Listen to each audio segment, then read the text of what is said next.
Welcome to Cafe Con Veritas. My name is Adam and I am your host. This is the show for coffee lovers and truth seekers alike. Personally, I think everyone should be a coffee lover. And objectively speaking, we are all made to be truth seekers. So, today's report is on a topic that's been receiving a lot of attention over the past couple months, and it's been on some of your radar for well over a year. My purpose for creating this video today is because this issue is real, it's urgent, and seemingly inevitable. And we're going to get right into that. But increasingly over the past couple weeks, I've been speaking to people about this global reality, and there are a lot of people who are still totally oblivious to it. For me, this video is to just clear my conscience, get the information out there, and let you decide what you want to do with it. This issue is, of course, what I'm referring to is the imminent food shortages. If you're already sensing a doomer vibe, you're exactly right. But wait, before cognitive dissonance sets in and you want to go watch a cat video or degenerate anime, I just triggered some people. Don't leave yet. Or the echo chamber of mainstream media or your own social group. Seriously, just hear me out. Wait till the end of the video before you make a hasty or ill-informed decision. My purpose for this video is really for it to be a super informational video, which gives you just about all the data points. I mean, there's a lot out there, so it's not going to give you all of them, but a lot of data points for you then to go make your own decision. And hopefully by the end of this video, your interest will be piqued. Maybe some of you are totally unaware, like these conversations I've had with people where they're like, I've never even heard of food shortages. What are you talking about? Still food at my local grocery store. It must be okay, right? But hopefully your interest will be piqued, and then you'll do your own due diligence. And as I share this information with you, and then hopefully please go share this video with other people, share this information, share the articles I share with other people. Don't forget to like, share, subscribe, hit the notification bell so you don't miss a thing with future news updates. This is one of the better outlets. I try to do this in my own personal life, but I'm going to try to do this more within the public social media spectrum. So let's see what we can do here. And also, it's really good to know that the more people who prepare for food shortages, regardless if they're in 3, 6, or 12 months, the less drastic an impact that will have on society. And it's good too, historically speaking, to know that up until the last 50, 60, 70 years, with grocery stores hitting the mainstream, all of human history prepared for food shortages, right? They prepared for there to be a famine next year, for the crops not to come in. This is a very new modern man weakness, honestly, that people do not have extra food for multiple months in their pantries. But let's get right into this. So first we got to ask the question and answer it. Why and what will cause this food shortage? The answer to this is multifaceted, okay? So there are a lot of sides to this. First, I implore you to look at history, okay? Consider that what's happening now is, and it's going to sound crazy, but it's not, and the data backs this up, it's by design. Some of you are like totally on board, yep, 100%, I know it's all by design, I kind of figured that out a couple years ago, if you know what I mean. Some of you maybe still are very skeptical of that. But if you look throughout history, okay, another look into history. If you look throughout history, and sadly, starvation has been used by corrupt governments to control and eliminate, dare I say, depopulate the people. That's the famous Henry Kissinger saying that says, if you control the food, you control the people. And of course, as I'm talking, hopefully, when I edit this video, you're going to get all these articles and all these different things popping up, some of which I am looking at right now. So the conflict between the Ukraine and Russia is a big part of it. So let's just get right into that. Russia and Ukraine are two of the largest exporters of wheat and grains to not only to the U.S. but to the rest of the world. Russia and Ukraine both have completely stopped exporting goods, primarily wheat and grains, due to the conflict that's going on over there. And there are a lot of countries that are almost completely completely dependent on these two countries exporting to these smaller countries grain and wheat. This is, of course, is going to affect America, though, right? This video is more just to get people here in the U.S., because I speak English and I live in America, on board with what's happening. I think roughly it's about 15% between Russia and Ukraine together. 15% of the grains and wheats that we import into the U.S. is from Russia and Ukraine. So you might go, oh, 15%, that's not that big a deal. Well, 15 out of 100 people are not going to be getting grain because of that, right? So 15% is a pretty big deal. It's also important too, and I'll probably mention this again later, but like 50%, people don't realize that globally, 50% of the grain and the wheat and the corn that we create is for feed. It's for animals. It's actually to feed the animals that we eat, that feed us, right? So Ukraine and Russia alone, that lack of, that's the breakdown in supply chain is going to really affect us in a different way. It's not just going to be rice, corn, pasta, bread, etc. It's going to be it's going to affect the meat sector as well. So definitely pray for smaller, poorer, more dependent countries, because, and this is the sad reality, but if you guys kind of have been following what's been going on with this thing, that's backed by the UN, that they're looking to starve people out, which is insane. It's just insane to think that. But again, when you go back through history, you look at these times in history, whether it was Ethiopia, Russia, Cuba, a lot of these communist dictatorships did this. Mao Zedong, right, in China, they starved their people out. They starved millions of people to death, right, because it's about control. It's about scaring people. It's about eliminating people. It's a ton of different things. And for Americans to think that it's crazy, you're right, it is crazy, because you have some sort of a strong moral compass. You're not a psychopath. But for you to think that it's crazy that it's happening to America, or that it's unbelievable, well, I don't think it's unbelievable at all. I think it's very believable. But you're right, it is crazy, and it's unfortunate. And we got to pray for the people who are in power to not do it, but for them to convert too, because this is just insane. So yeah, on top of that, there are other major wheat issues that have been going on over the past year to 2 years, which is Canada, which the other three, there are 10 main exporters of wheat, producers of wheat, and I've already named 3 of them. I'm going to name 3 more. Canada, the U.S., and China have all reported droughts and extreme weather conditions that have destroyed or really hurt crop yields in 2021 and 2022, which is again going to impact America, because unfortunately we grow all this stuff. Okay, a few years ago, before things got crazy, right? A few years ago, you all know when the era that I'm talking about, we were producing a lot of our own stuff. But for the past, historically for the past couple decades, America thought, oh, we should just sell our stuff and not, right? And I'm going to get into this too with some of these articles that I'm going to pop up here in a second. In fact, let's just get right into the articles, because it's pretty crazy. So, ABC News, first drought, now war, global wheat supplies in peril. This is an article that just talks about the risk of severe food shortages in the U.S., and Russia is a part of that. You've got the Ukraine, Ukraine bans exports of wheat, oats, and other food staples. Some countries they're seeing this and they're going, yeah, we're not actually doing any more exporting. We're going to shut that off completely. We're going to just take care of our own, which is what countries should be doing in the first place anyway. But the globalists don't like that. So globalists, I'll probably just throw a definition for globalism up right now. Grain export from Hungary banned. So they're just not even going to export. This is from Hungary today. They're not going to export grain anymore. The country has banned it. This is from a produce industry news source. Russia-Ukraine war has effect on produce even, right? So now we're talking about vegetables and fruits around the globe, it says. That's another really interesting article. New York Times, Ukraine war threatens to cause a global food crisis.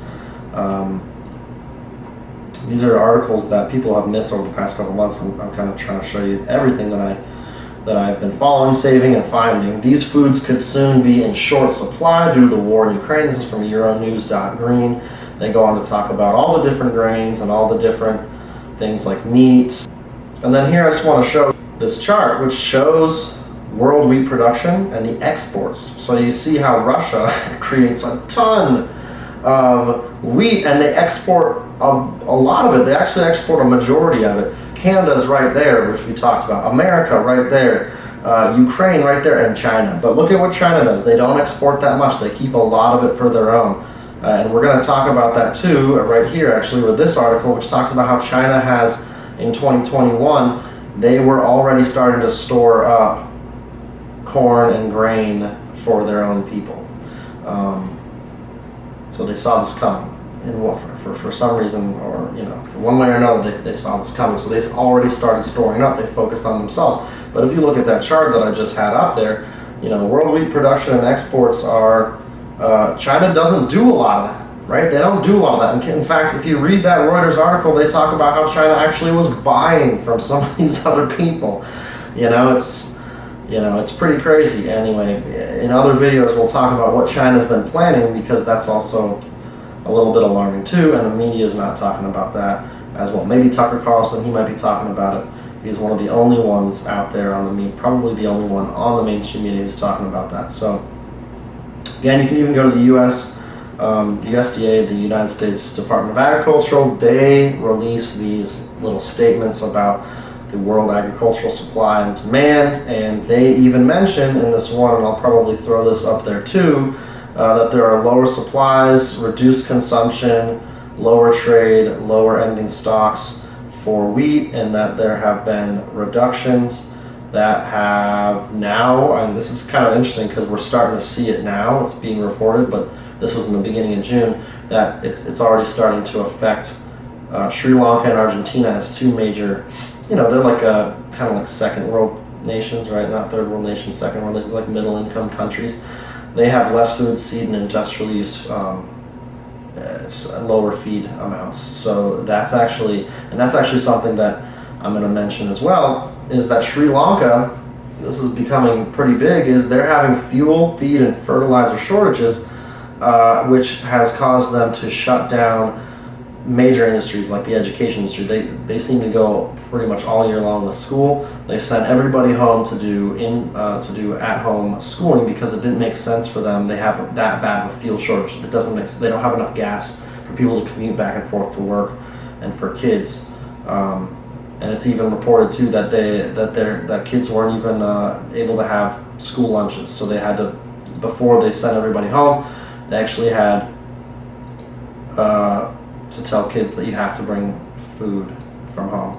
The school won't be able to supply. So Sri Lanka, Argentina, the USDA admits as of June 10th that they're already having food shortages. And then of course we've got,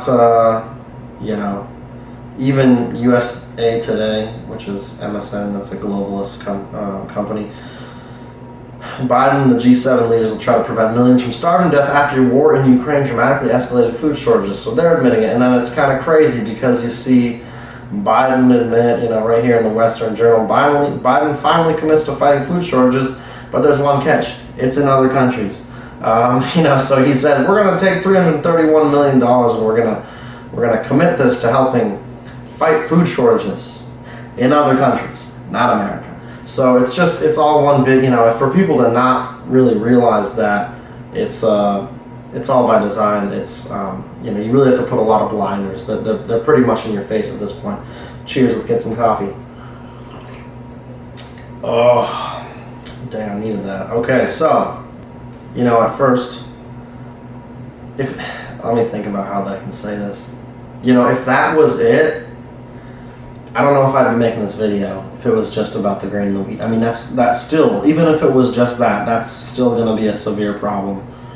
But I think the thing that really triggered me about this, not triggered in the sense that, it's commonly, but the thing that really got my attention, maybe so I got to make this video, is the really sketchy stuff that's happening in the United States food industry. That's what made me want to make this video, and so I'm going to jump right into it here in just a second.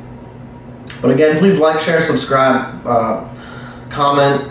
All of those things help the YouTube algorithm so we can get this out to other people. Share this with your friends. Share these articles that I just mentioned. I just flashed a ton of articles up on the screen. Read some of them and share them with people. Have this discussion with them. It's not just about YouTube. It's really about And honestly, increasingly so, it's about person-to-person communication, building those relationships, and really starting to get your local network on board with what's happening, because the internet's not going to last forever, and the internet's not natural. So don't rely on YouTube, don't rely on the internet, rely on your ability to communicate and those around you, because you're going to need to band together with them if things get really bad here, which they seem like they're going to. They seem like they're going to.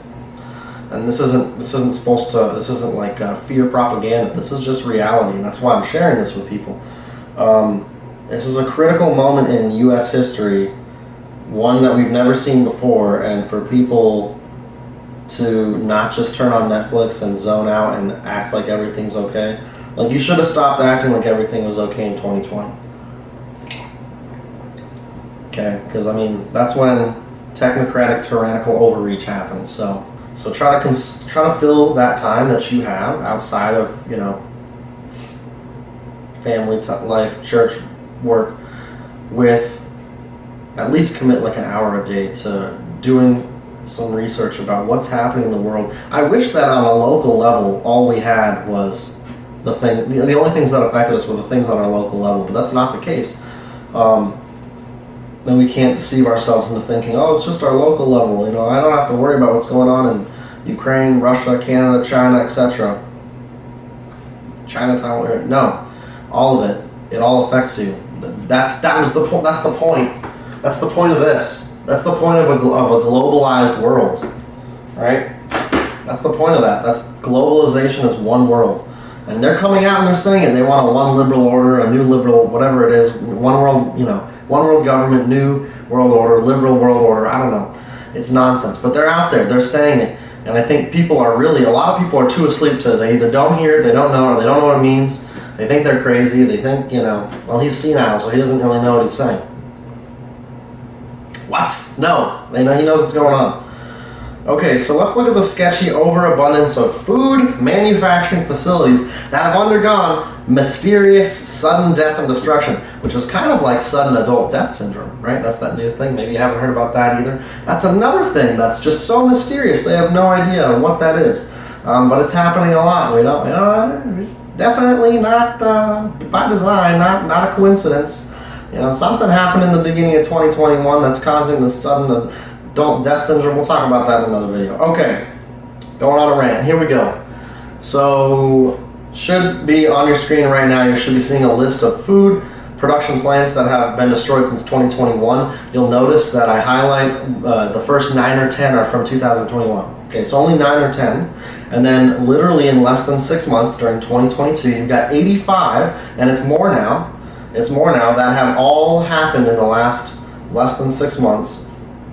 Destruction, fire, airplanes flying into them, avian flu seemingly affecting all these. But if you look it up, and I'll show you, if you look it up, a quick Google search even, and I don't trust Google, but a quick Google search shows you that even if a bird has an avian flu, you can still eat the eggs, you can still eat the meat. There's no reason to just waste the food, but that's what they did. That's what they did. So you should look that up. But millions of cows, pigs, turkeys, and eggs wasted, chickens wasted.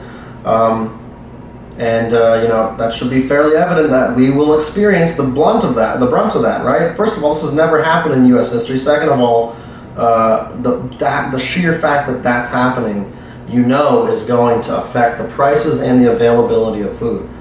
And nobody knows about this. Nobody's talking about this. And you can vet. I'll try to put a link. I guess I can try to put a link in there. Or you can look it up. It's on the Gateway Pundit.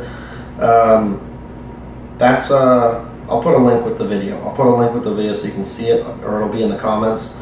That's a real thing you can fact check. I fact checked. You can go through all of them. You can look at all of those places that have had fires or sudden death and destruction of the food processing plants. It's insane. And of course, as you're seeing too on the screen, the 10,000 head of cattle that just died from heat in Kansas. Wow.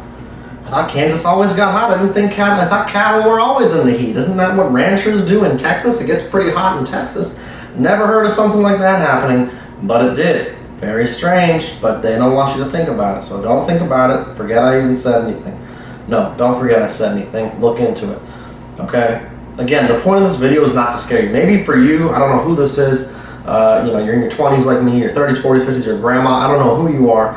Maybe this is scaring you. Maybe you're like, this is information overload. Is this all true? This guy's crazy, But maybe you're like, all these data points, they're like overwhelming me. Okay, this isn't to scare you, but it's to make you aware.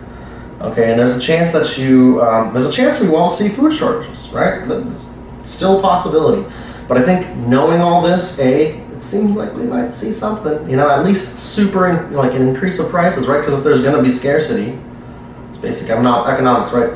If there's not as much supply, the demand gets higher. People still want the stuff that they've always been able to get, but the supply is way down.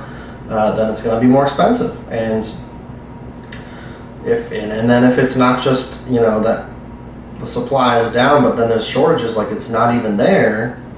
There are lots of implications that come with a situation where society has no food. Obviously, you can think outside the box. I mean, 2020, the mass chaos that happened with toilet paper. You can't even eat toilet paper. And people were, at each other's throats. Lord, I pray that the Lord has mercy on us and that people have mercy on each other, and they've learned from 2020 to band together and to not do that nonsense. Because how much worse is it going to be if there's no bread or meat or whatever? Food.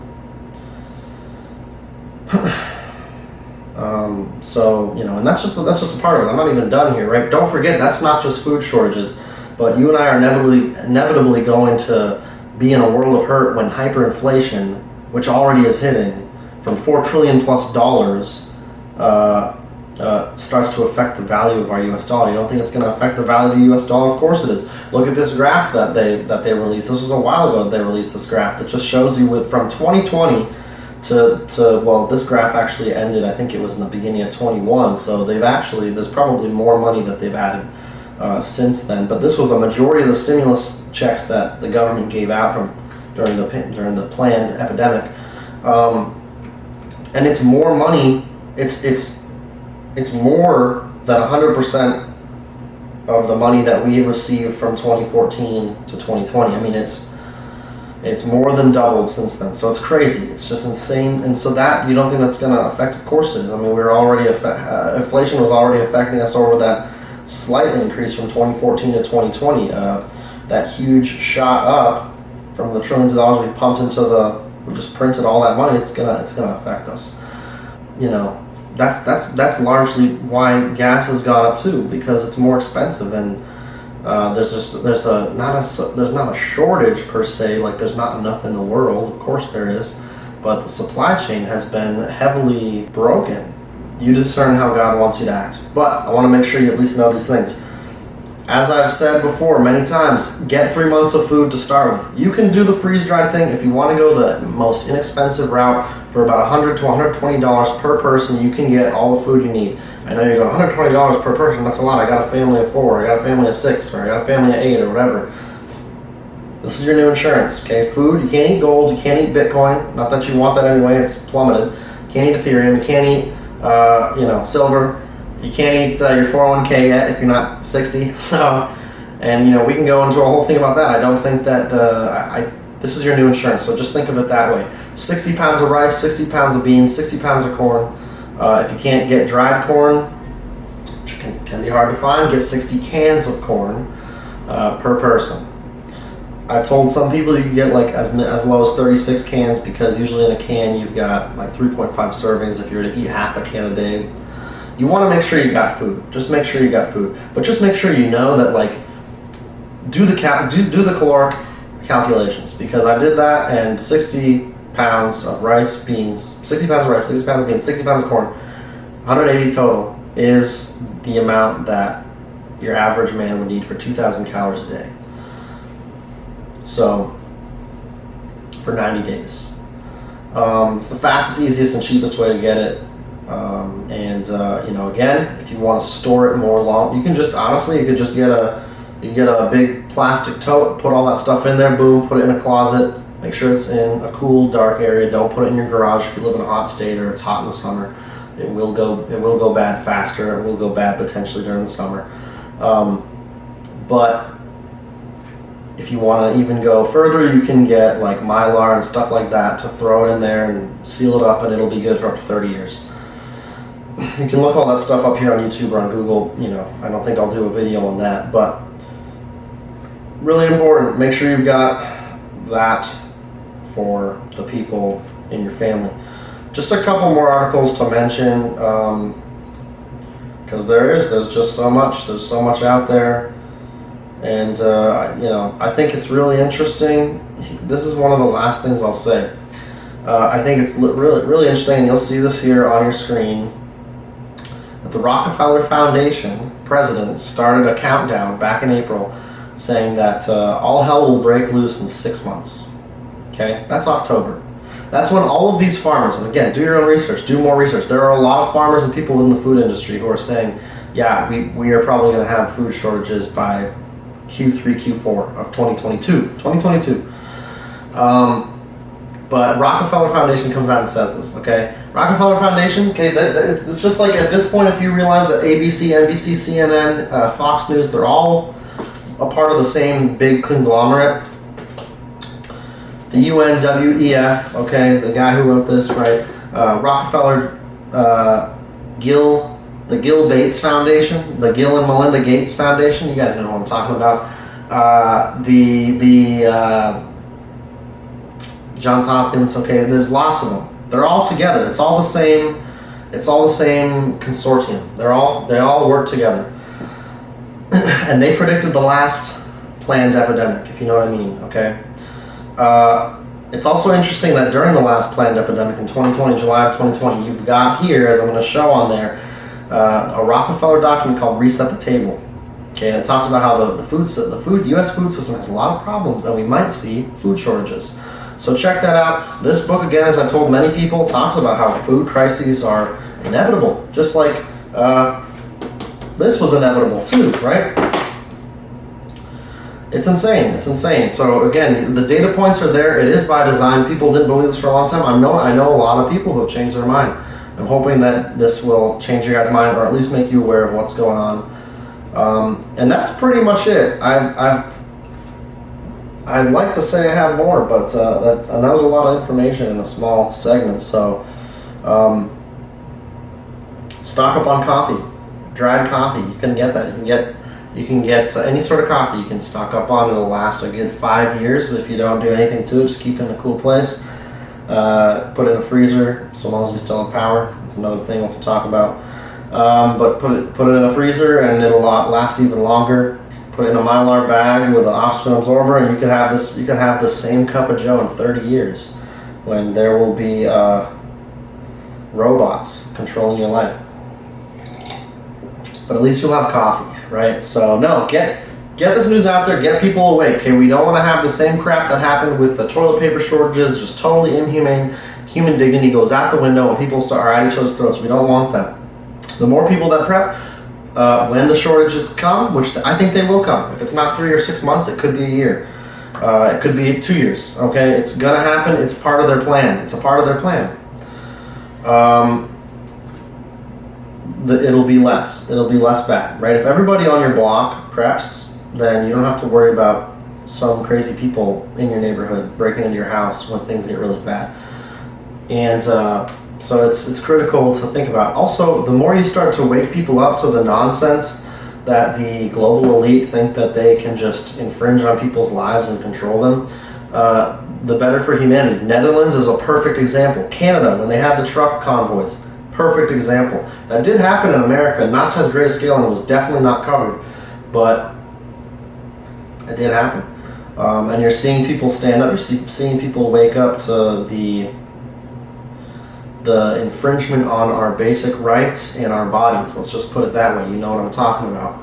So, God bless America. God bless the world. God bless all of you. God bless all of you. And please stay tuned for more Cafe Con Veritas global geopolitical reports. And until next time, my name's Adam Geffken, signing out.